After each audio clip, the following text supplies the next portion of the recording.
My wife transplanted the donor heart I had waited for 2 years for to the fake heir, Sean Morgan.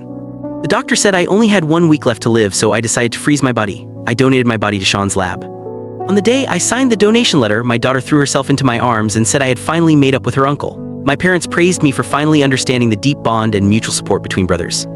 My wife said with relief, "You finally let go of your grudges and become an understanding person." I smiled gently. "Yes, this time I've really learned my lesson. I will return the status of the Morgan family heir to Sean and fulfill your wishes."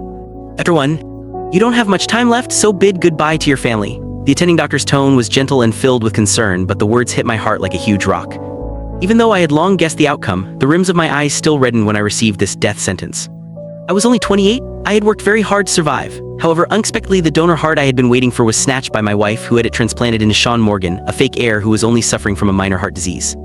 I arrived at Sean's ward in a daze and saw my parents, my wife, Winnie Lowe, and my daughter, Cynthia Morgan, all gathered around him, fussing over him. Seeing me come in, Winnie, who was helping Sean drink water, immediately put down the glass and came over, asking, "What did the doctor say?" I looked at her. She immediately avoided my eyes guiltily, stammering and explaining, "It was urgent. If we didn't give Sean a heart transplant, he would have died of pain." My mom immediately said, "Winnie's right, close. Lives are at stake. You can't be so ignorant as to be mad at us over this, right?" The words I was about to say lingered on my lips, and I said calmly, "I'm not mad. The doctor said there'd be good news in a week." After a pause, I added, "Good news for all of us." Winnie's beautiful eyes instantly filled with joy. A suitable donor heart so soon. I knew the decision we made that day was the right one.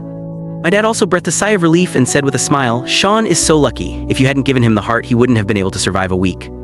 My mom nodded repeatedly, gently stroked Sean's hair and said, "Sean's luck is yet to come to an end." Unlike someone who could have continued to wait for a donor heart but insisted on making a scene, humiliating the Morgans.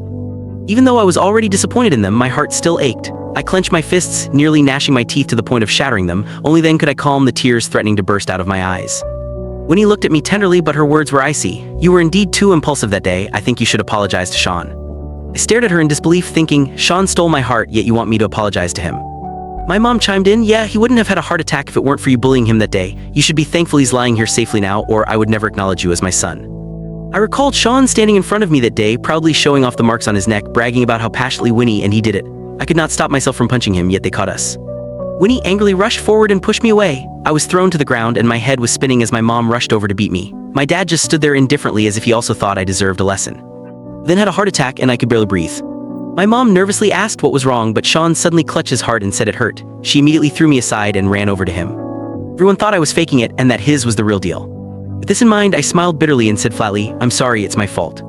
No one expected me to apologize so obediently. When he looked at me with a hint of inquiry, a sense of unease growing in her heart. John also frowned, his expression practically saying, "You're being pretentious."